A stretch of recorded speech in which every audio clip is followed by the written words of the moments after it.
Horror कहानियां थी। कौन थी वो?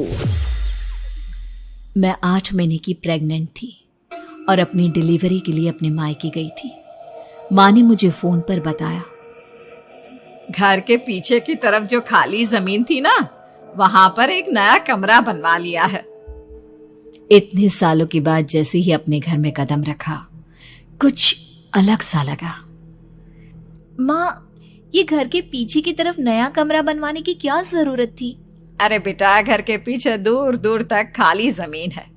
तेरे पापा को कई दिनों से लग रहा था कि यहाँ पर एक कमरा बनवा लेंगे तो ताजा हवा मिल जाया करेगी।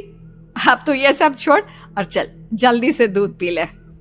माँ, मैं थोड़ी देर में पी लूंगी, आप सो जाओ। मैंने दूध का गिलास उठाकर उस खिड़की में रख दिया। पता नहीं कब आंख लग गई। अचानक से खिड़की के पल्लों के खड़कने की तेज आवाज आई। दूध का गिलास धड़ाम से जमीन पर आ गिरा। जमीन पर गिरते ही दूध का रंग लाल हो चुका था। मैंने खिड़की से झांक कर बाहर देखा। चारों तरफ धूप अंधेरा था। उस अंधेरे की तरफ से कुछ आवाजें आ रही थी, जैसे छोटे बच्चे आपस में खिलखिलाकर मस्ती कर रहे हो।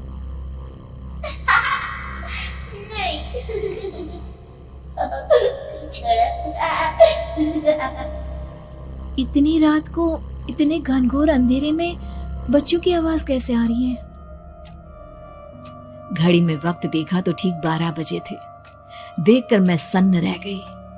बुरी आत्माओं और भूतों की कई कहानियां मैं सुन चुकी थी। वक्त भी कुछ ऐसा ही था। ऊपर से मैं प्रेग्नेंट। सुना था कि ऐसे वक्त में अक्सर बुरी आत्माएं औरतों का पीछा करती है, तो क्या मेरे पीछे भी?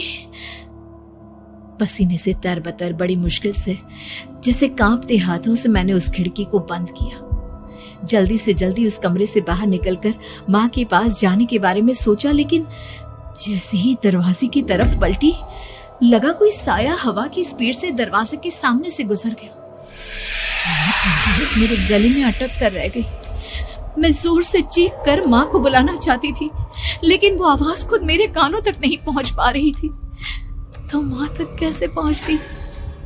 खिड़की के पल्ले एक बार फिर तेज हवा के झोंके से धड़ाम करके खुल गया और पूरी ताकत से मैं चीख पड़ी। जानती थी मेरी चीख की आवाज सुनकर कुछ ही सेकंड में माँ वहां पहुंच जाएगी, लेकिन ऐसा कुछ हुआ ही नहीं। मेरा कलेजा डर के मारे फटा जा रहा था। आखिर माँ ने मेरी आवाज क्यों नहीं सुनी? इतनी गहरी नींद में तो माँ कभी नहीं सोती।